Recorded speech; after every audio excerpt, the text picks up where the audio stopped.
लंबोदरं परमसुन्दर एकदन्तं रक्ताम्बरं त्रिनयनं परमं पवित्रम् उद्धदिवाकरनिभोज्ज्वलकान्तिकान्तं विघ्नेश्वरं सकलविघ्नहरं नमामि।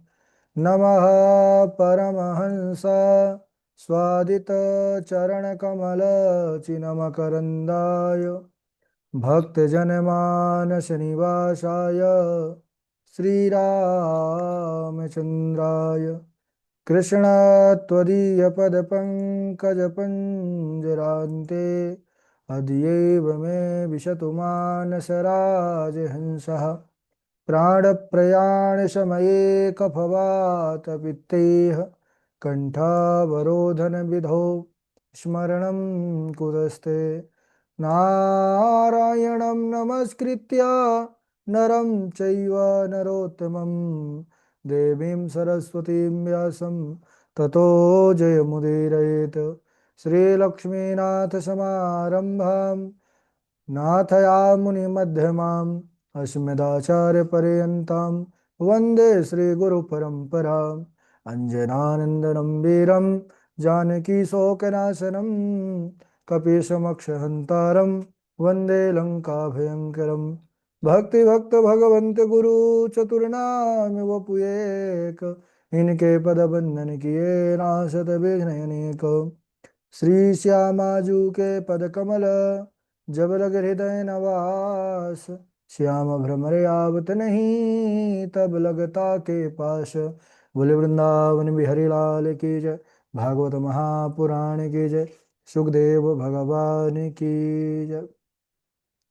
परम मंगलमय परात्पर अखिलेश्वर अचिंत कल्याण गुणगण निधान सर्वेश्वर सर्वाधिपति अकारण करुणा वरुणालय अकारण करुणा कारक सकल जन कल्लषापहारक परात्पर पर ब्रह्म सच्चिदानंद स्वरूप परमपिता परमात्मा श्री राधा गोविंद सरकार राधा रमण बाधाहरण श्री बांके बिहारी लाल, उनका यह वांग में शब्द में विग्रह श्रीमद् भागवत महापुराण। कोटि कोटि नमन कोटि कोटि प्रणाम। इस परम पावन पुराण ग्रंथ पारमहंस्यों की पावन संहिता को परमाराध्य नंदन नंदन यशोदा नंदन ब्रज नंदन देवकी नंदन श्याम सुंदर श्री कृष्ण के पाद पद्मों पर कोटि सा नमन नतमस्तक वंदन एवं अभिनंदन। उनकी आलादनी शक्ति प्राण प्रिया जगत वंदनी शुभानंदनी भासुती जगदीश्वरी बरसाने वाली श्री किशोरी जी के पावन चरण विंदों पर कोटि सा प्रणति। समस्त भूतादिक सी राम मैं सब जग जानी, करहूँ प्रणाम जोर जुग पानी। हम सबका परम सौभाग्य की भागवत साप्ताहिक कथा सीखने का सद संकल्प विचार लेकर के एक स्थान पर एक साथ जुड़कर इस पावन पुराण श्रीमद् भागवतम पर अपने मन को चित्त को समाहित किए हुए हैं। कल के दिवस पर हम सबने श्रवण किया किस प्रकार से नरकों पर विविध यातनाएं पापी जीवों को दी जाती हैं। 28 प्रकार के नरक होते हैं जिसमें पाप कर्मों के अनुसार अनेक प्रकार से दुख को भोगना पड़ता है उस जीवात्मा को। इसके बाद पुनः कर्मों के अनुसार शरीर की प्राप्ति होती है। पुण्य करता है तो स्वर्ग की, पाप करता है तो नरक की। राजा परीक्षित पूछते हैं कि गुरुदेव, पाप सबसे ही हो जाता है तो क्या कोई ऐसा उपाय नहीं है कि जो जीव है मनुष्य है वो नरकों में जाने से बच जाए। सुखदेव जी कहते हैं कि हे परीक्षित, मन वाणी शरीर इन तीन के द्वारा पाप कर्म होता है। अगर जीवन रहते जैसे पाप कर्म किया गया है ऐसे ही जीवन रहते उन पापों का प्रायश्चित कर लिया जाए तो फिर यम यातना का पात्र नहीं बनना पड़ता। जो भगवान नारायण का भक्त हो जाता है, भगवान नारायण का दास हो जाता है, कहते हैं कि उसके संपूर्ण पाप राशि भगवान उसी प्रकार नष्ट कर देते हैं जैसे सूर्य नारायण भगवान प्रकट हो करके और कोहरे को नष्ट कर देते हैं। तो भगवान का वह परम भक्त जो निरंतर भगवान के चरण कमलों का ध्यान करता है, सक्रिन मनः कृष्ण पदारविन्दयोर निवेशितं तद्गुणराशिम्। न ते अमं पाशव्रतश्च तद्भटान् स्वप्ने पिपश्यन्ति चीर्ण निष्कृताः। स्वप्ने पिपश्यन्ति चीर्ण निष्कृताः, यानी स्वप्न में भी उसको यमदूत और यमराज का दर्शन नहीं होता। जो भगवान का भक्त हो जाता है, जो अपने मन को भगवान के चरणों में समर्पित कर देता है, बोले भगवान का नाम इतना कल्याणकारी है। एक कथा यहाँ पर आती है। सुखदेव भगवान कहते हैं कि मैं तुमको एक इतिहास सुनाता हूँ जो भगवान के महिमा को प्रकट करने वाला है। अजामिल उपाख्यान सबने सुना होगा। सब जानते हैं कि इस प्रकार प्रभु ने अजामिल, गीध, शबरी इनके ऊपर कृपा किया। तो अजामिल का जीवन कैसा रहा? तो कहते हैं कानकुब्ज नगर कन्नौज में एक अजामिल नाम का ब्राह्मण रहता था। ये अजामिल कौन है? बोले ब्रह्मेन ना मिलती अजया माया मिलती ऐसा अजामिला। जो ब्रह्म से ना मिले और माया से मिल जाए, जो माया में लिप्त हो जाए, वो अजामिल है। अजामिल का जो पूर्व का जीवन था वो बढ़िया साधना तपस्या से भरा था। त्रिकाल संध्या करने वाला ब्राह्मण अजामिल प्रतिदिन तीनों कालों की संध्या करता, माता पिता की सेवा करता, अग्निहोत्र करता।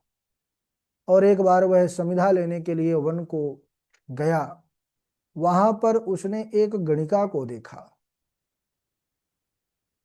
उस वैश्या को देख करके उसके प्रति मन उसका इतना आकृष्ट हो गया कि अब अजामिल को कोई भी कर्म करता उसको वह गणिका ही दिखाई पड़ती। पूजा करता तो वही दिखती, हवन करता वही दिखती। तो उसको पाने के लिए उसने अपनी सारी संपत्ति बेच डाला। यहाँ तक कि माता पिता पत्नी का त्याग कर दिया अजामिल ने और उसे प्राप्त कर लिया। उसके साथ ही रहने लग गया। उसको उसका पालन पोषण करने के लिए चोरी करता, डकैती डालता, आने जाने वाले राहगीरों को लूट लेता। इस प्रकार का बड़ा उग्र कर्म हो गया उसका। उस गणिका से अजामिल को 9 पुत्र हुए, 9 संतानें हुई।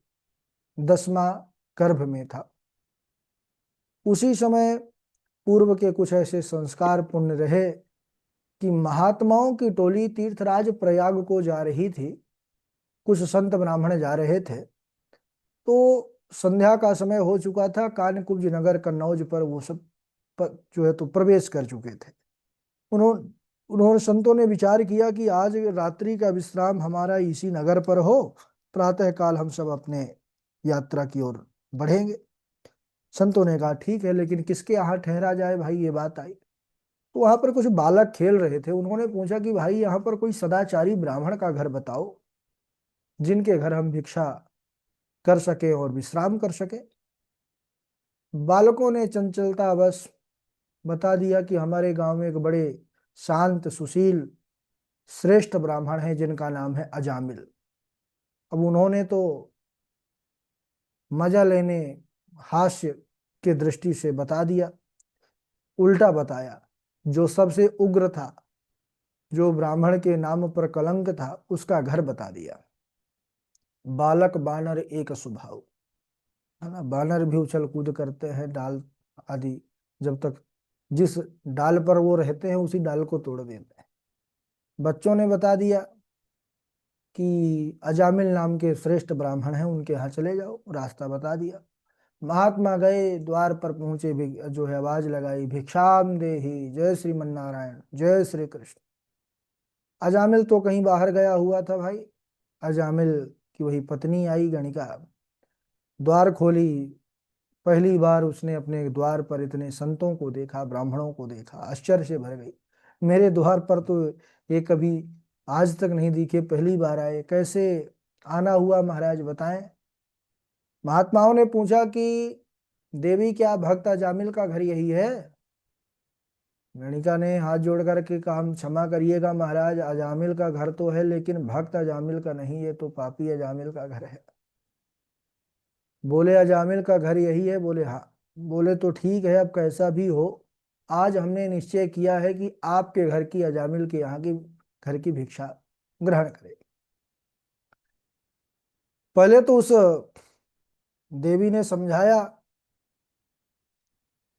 कि आप लोग यहाँ से चले जाइए, मेरा जो पति अजामिल है बड़ा दुष्ट स्वभाव का है और संतों ब्राह्मणों से उसकी विशेष चिढ़ है, तो आएगा तो कहीं आपको मारे पीटे।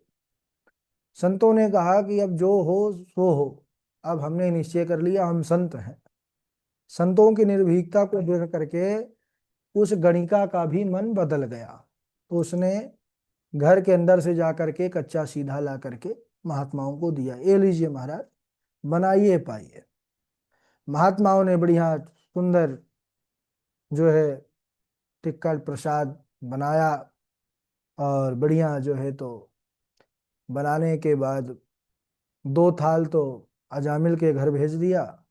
सुंदर कीर्तन हुआ, जयकारा लगा, सब महात्माओं ने पाया प्रसाद, वहीं रात्रि को विश्राम करने लग गए। अब इधर आधी रात में अजामिल आया लूट पाट करके, और जैसे ही अपने घर के द्वार पास आया, द्वार के सामने देखा मैदान पर एकदम महंत संत सब आसन जमाए लेटे हुए हैं। अजामिल ने कहा देखो, मैं फालतू में संसार में भ्रमण कर रहा हूँ, घूम भाग रहा हूँ, अरे असली माल तो संतों के पास रहता है, और इतने संत यहाँ पर पधारे हैं। जैसे ही उनको लूटने के लिए आगे बढ़ा, वह गणिका आई, उसने आंख दिखाया। अजामिल दुनिया को डराता था लेकिन उससे बहुत डरता था। तुरंत चुपचाप घर पर आया, प्रसाद पाया, सो गया। सुबह संत ब्राह्मण पधारे, बोले यजमान तुम्हारे घर की भिक्षा हो गई, हमारा नियम है जहाँ की भिक्षा करते हैं वहां की दक्षिणा भी लेते हैं। अजामिल आग बबूला हो गया, क्रोध में भर करके कहने लगा कि देखो महाराज, ये तुम्हारे दंड कमंडल सुरक्षित हैं, इसी को दक्षिणा समझो, नहीं मैं इनको भी छीन लूंगा। ब्राह्मण संत समझ गए, बोले कि देखो भाई, नाराज मत हो, हमें तुमसे कोई द्रव्य दक्षिणा नहीं चाहिए, हमको केवल वचन रूपी दक्षिणा चाहिए। अजामिल ने कहा कैसा वचन? बोला कि ये तुम्हारी जो पत्नी गर्भ से है, तो इसको जो संतान हो उसका नाम तुम नारायण रख देना। उन्होंने कहा ठीक है, अगर यही बात है, नाम रखने की बात है तो कर सकता हूं, लेकिन दान नहीं करूंगा। अब संत भगवान तो आगे तीर्थ यात्रा को चले गए बंधु माताओं। अब इधर समय आने पर वह 10वां पुत्र अजामिल को हुआ। अजामिल को संतों की वाणी स्मरण हो आई और नाम रख दिया नारायण। सबसे छोटा था, सबसे ज्यादा दुलार, सबसे ज्यादा प्रेम उसी पर। कुछ भी बात होती, नारायण इधर आओ, नारायण ये कर लो, नारायण खाना खा लो, ये नारायण लो जल पान कर लो, नारायण इधर चले जाओ, नारायण उधर चले जाओ। दिन रात अपने पुत्र का स्मरण करता, नाम लेता। अब नारायण तो पुत्र को कह रहा है, लेकिन यही है भगवान के नाम का कल्याणकारी प्रभाव, कि वह नारायण जो आदि पुरुष नारायण है, जगत के आदि कारण वह नारायण है, उन नारायण की कृपा अजामिल पर हो गई। ये नाम का प्रभाव है। भाय कुभाय अनक आलसहूं, नाम जपत मंगल दिसि दसहूं। अजामिल पर भगवान की कृपा हो गई। अब अजामिल की अवस्था जो थी वह 88 वर्ष की हो गई। 88 वर्ष, अंत समय आया, यमदूत धर्मराज यमराज के आदेश देने पर आए, फांसी का फंदा डंडा लेकर के आए। उन्होंने कहा जाओ पापी अजामिल को पकड़ करके ले आओ, इसने जीवन भर पाप कर्म किया है।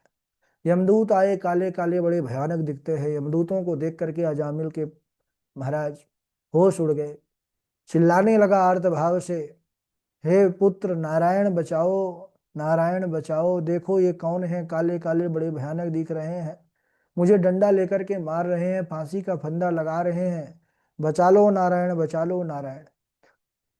लौकिक जगत का जो पुत्र रूपी नारायण था सज्जनों, वो तो खेलने कूदने में मस्त रहा, ये कराहता रहा, चिल्लाता रहा, वो तो सुना भी नहीं। जो बगल में खेल रहा है वो पुत्र रूपी नारायण, उसने नहीं सुना। लेकिन जो दूर क्षीर सागर पर रहने वाले, वैकुंठ पर निवास करने वाले, जगत के आदि कारण नारायण है, उनके कानों तक अजामिल की वह पुकार पहुंची। भगवान अकारण करुणा के सागर हैं। संसारियों की करुणा होती है किसी पर तो किसी कारण से होती है, इनको अकारण करुणा कारक कहा गया है। ये कृपा करते हैं, करुणा करते हैं, पार्षदों को आदेश देते हैं, जाओ भाई मेरा भक्त अजामिल मुझे पुकार रहा है, उसकी रक्षा करो। यमदूत उसको पकड़ना चाहते हैं। पार्षदों ने कहा क्षमा करें भगवान, आप अंतर्यामी हैं, सब जानते हैं, लेकिन ये आपको नहीं अपने पुत्र को पुकार रहा है, बड़ा पापी है। भगवान ने कहा कि अच्छा ये बताओ कि नारायण नाम पहले किसका। बोले प्रभु आप तो आदि पुरुष हैं, नारायण आपका ही पहले नाम है। उसका पुत्र तो अभी 2 4 10 साल से हुआ। बोले तो जाओ वो मुझे ही पुकार रहा है। पार्षद आए हैं, यमदूतों को धक्का दिया है और अजामिल को उन यमदूतों से मुक्त किया है। और यहाँ पर जब यमदूतों को धक्का दिया तो यमदूतों ने कहा भाई आप कौन है। पार्षदों ने कहा तुम कौन हो। उन्होंने कहा हम धर्मराज यमराज के सेवक हैं।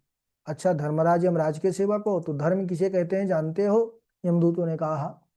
वेद प्रणहितो धर्म यधर्मस्तद विपर्ययः वेदो नारायण साक्षात् स्वयंभूरिति शुश्रुमा। वेद विहितत्वम धर्मत्वम वेद निषिद्धत्वम अधर्मत्वम। वेद जिसका विधान करता है उसे धर्म कहते हैं, वेद जिसका निषेध करता है उसे अधर्म कहते हैं। वेद साक्षात भगवान नारायण के ही स्वरूप है। क्यों? क्योंकि वेद की ऋचाएं भगवान नारायण के ही श्वास प्रश्वास से प्रकट हुई है। तो पार्षदों ने कहा कि अरे यमदूतों, जब वेद भगवान नारायण के ही स्वरूप हैं तो अजामिल ने मरते समय उन्हीं परम प्रभु नारायण का नाम उच्चारण किया है, तो एक नहीं करोड़ों जन्मों के पापों का इसका शमन हो गया। करोड़ों जन्मों के पाप इसके धुल गए, छूट गए। क्योंकि भगवान के नाम का प्रभाव ऐसा है कि कोई किसी भी अवस्था में ले ले। यहाँ पर स्पष्ट कहा है कि पतितः स्खलितो भग्नः संदष्टस्तप्त आहतः हरिरित्यवशेनाहं पुमान्नार्हति यातनम। यानी गिरते समय, अंग भंग होने पर, सर्प आदि के काटने पर, यानी विवशता पूर्वक भी अगर मुख से नाम निकल जाए तो वह नाम कल्याणकारी है। वह नाम आपको यम यातना से बचा लेता है। क्योंकि नाम का प्रभाव है कल्याण करना। जैसे अग्नि का स्वभाव है जलाना। अग्नि पर आप जान करके हाथ रखोगे तब भी जला देगी, अनजान में हाथ चला जाएगा तो अग्नि ये नहीं सोचेगी कि अभी जान करके आपका हाथ नहीं गया, आपको जला देगी, है ना। आप तो ऐसे ही भगवान का नाम चाहे जान करके लो भाई, अनजान में ले लो, कोई जबरदस्ती बुलवा रहा है बैठा करके विवशता पूर्वक ले लो, या कभी अचानक मुंह से भगवान का नाम ऐसे ही निकल जाए तो वो नाम कल्याणकारी मंगलकारी है। भाय को भाय अनख आलस हो, भाय को भाय अनख आलस हो, नाम जपत मंगल दिसि दसहु, नाम जपत मंगल दिसि दसहु। तो ये नाम का प्रभाव है सज्जनों। इसके आगे धर्मराज यमराज के सेवकों में और पार्षदों में क्या वार्तालाप होती है, कैसे अजामिल को आत्मज्ञान होता है, उसको हम अगले दिवस श्रवण करेंगे। आज समय हो चुका है, आज यहीं तक। तो श्लोक भी काफी हो गए, प्रसंग भी अद्भुत है, इसलिए इस पर विशेष रूप से तैयारी करिए, चिंतन मनन भजन करिए। और अब जिस क्रम से नाम लेंगे उसी क्रम से आप लोग सुनाते जाएंगे। सर्वप्रथम हमारे झा जी हैं, उनके बाद डॉक्टर वैशाली जी हैं, और इनके बाद पंडित सचिन शास्त्री जी हैं, और वासवी शर्मा जी हैं, शुभम उपाध्याय जी हैं, और इनके बाद तृप्ति पांडे जी हैं, फिर निरंजन जी हैं, शिवानी मिश्रा जी हैं, लवकुश कुमार शुक्ला जी हैं, सची तिवारी जी हैं, आचार्य शिवनंदन जी हैं, अदिति जी हैं, मंजू शर्मा जी हैं, मुकेश चौबे जी हैं, जानकी लक्षराज जी हैं, पायल शर्मा जी हैं, कृष्णा जी हैं, हर्षिता जी हैं। चलिए, स्वागत है झा जी। राधे राधे गुरु जी। राधे राधे। सुखाय कर्माणि करोति लोकः न ते सुखं वाण्यदुपारमं वा विन्देत भूयस्तत एव दुःखं यदत्र युक्तं भगवान् वदेन्नः न यत्र वैकुण्ठकथा सुधापगा न साधवो भागवतास्तदाश्रया न यत्र यज्ञेशमखा महोत्सवा सुरेशलोकोऽपि न वै ससेव्यताम् सकृन्मनः कृष्णपदारविन्दयोर् निवेशितं तद्गुणरागियैर्य न ते यमं पाशभृतश्च तद्भतान् न ते यमं पाशभृतश्च तद्भटान् स्वप्नेऽपि पश्यन्ति जीर्णनिष्कृता त्वं जीवन्मृतो मां कदर्थीकृत्य भर्तृशासनमतिचरसे प्रमत्तस्य च ते करोमि चिकित्सां दण्डपाणिरिव त्वयोदितं व्यक्तमभिप्रलब्धं भरतो समे स्याद् यदि वीरभारः गन्तुर्यदि स्यादधिगम्यमध्वा पिबेति रासौ न विदां प्रपाद नाहं विशङ्के सुरराजवज्रान् न त्र्यक्षशूलान् न यमस्य दण्डात् नाग्न्यर्कसोम नीलवेत्तपास्त्राच् छङ्के भृशं ब्रह्म कुलाभमानात्। राधे राधे गुरु जी। जी, डॉक्टर विशाली जी। हाँ, राधे राधे गुरुजी।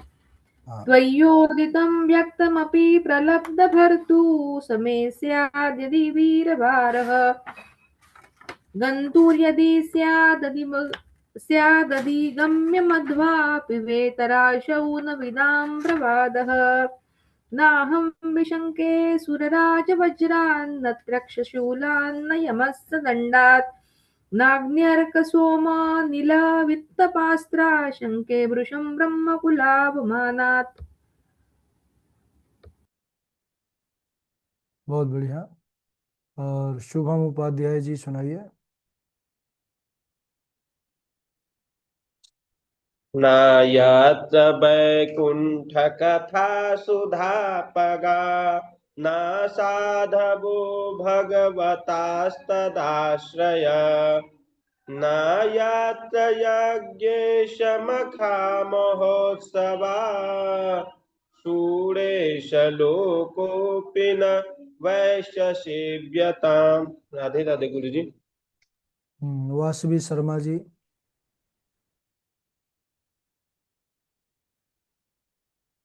वासवी शर्मा सुनाइए। गुरुजी राधे प्रणाम। हम्म। न यत्र वैकुण्ठकथासुधापका न साधवो भागवतास्तदाश्रयाः क्रोधाग्निदग्धा कुटिलाश्च कामिनः सप्ताहयज्ञेन कलौ पुनन्ति ते। जी गुरुजी।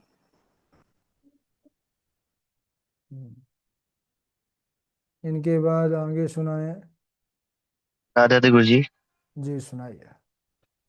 न यत्र वैकुण्ठकथा न साधवो भागवतस्तदाश्रयः न यत्र यज्ञेशमखा महोत्सवः सुरेशलोकोऽपि न वै सेव्यताम्। राधे गुरु जी। राधे राधे। हाँ, सुनाइए सची तिवारी।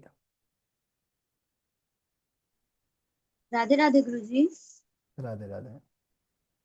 सङ्गं न कुर्यात् प्रमदाशु जातु योगस्य पारं परमारुरुक्षु मत्सेवया प्रतिलब्धात्मलाभो वदन्ति यानुर्यद्वाशमस्य। राधे राधे गुरु जी। राधे राधे। शिवनंदन द्विवेदी जी, फिर शिवानी मिश्रा जी। शिवनंदन द्विवेदी जी। राधे राधे गुरु जी। राधे राधे। सुनो प्यारे भाई घनश्याम, आपके जो आवे काम, चीर दूं मैं नसों को, यह तो रेशम के धागे हैं। धागे भी पुराने, इन्हें हम माने क्या, यह दूल्हा दुल्हन के जोड़े और बाने हैं। फिर मैंने कब फाड़ा है चीर, सुनते ही पीर मेरा चीर छोड़ भागे हैं। वो धागे हैं अभागे, जो ना लागे काटी अंगुली पर, जो लागे काटी अंगुली पर भागे उनके ही जागे हैं। राधे राधे गुरु जी। राधे राधे। शिवानी मिश्रा, आप सुनाइए। राधे राधे गुरु जी। राधे राधे। स्वमेव ब्रह्माणो भुङ्क्ते स्वं वस्ते स्वं ददाति च तस्यैवानुग्रहेणान्यं भुङ्क्ते क्षत्रियादयः। राधे राधे गुरु जी। हाँ, जानकी लक्षराज जी सुनाए, फिर तृप्ति पांडे जी सुनाए। राधे राधे गुरु जी। राधे राधे। न यत्र वैकुंठ कथा सुधापगा न साध्वो भागवतास्तदाश्रयाः न यत्र यज्ञेश मखा महोत्सवाः सुरेश लोकोऽपि न वै ससेव्यताम् सकृन्मनः कृष्णपदारविन्दयोर्निवेशितं तद्गुणरागी ये इह न ते यमं पाशवितश्च तद्भातान् स्वप्नेऽपि पश्यन्ति हि चिर्न निष्कृताः। राधे राधे गुरु जी। हाँ, राधे राधे। तृप्ति पांडे जी, आप सुनाइए। राधे राधे गुरु जी। राधे राधे। तिथिक्षवः कार्मिकः श्रद्धा सर्वदेहिनाम् अजातशत्रुवः शान्तः साधवः साधुभूषणः। राधे राधे गुरु जी। निरंजन जी सुनाए। निरंजन जी के बाद पायल शर्मा जी। राधे राधे गुरुदेव। राधे राधे। न यत्र वैकुंठ कथा सुधापगा न साधवो भागवता सदाश्रय न यत्र यज्ञेश मखा महोत्सवा सुरेश लोकोपिन्वैश सेव्यताम। राधे राधे गुरु जी। बहुत सुंदर। आप सुनाइए पायल शर्मा जी। राधे राधे गुरु जी प्रणाम। हाँ, राधे राधे। न यत्र वैकुण्ठकथा सुधापगा न साधवो भागवतास्तदाश्रयः न यत्र यज्ञेशमखा महोत्सवा सुरेशलोकोऽपि न वैससेव्यताम्। राधे राधे गुरु जी प्रणाम। हाँ, मुकेश जी सुनाए। मंजू शर्मा जी सुनाए। हर्षिता जी सुनाए।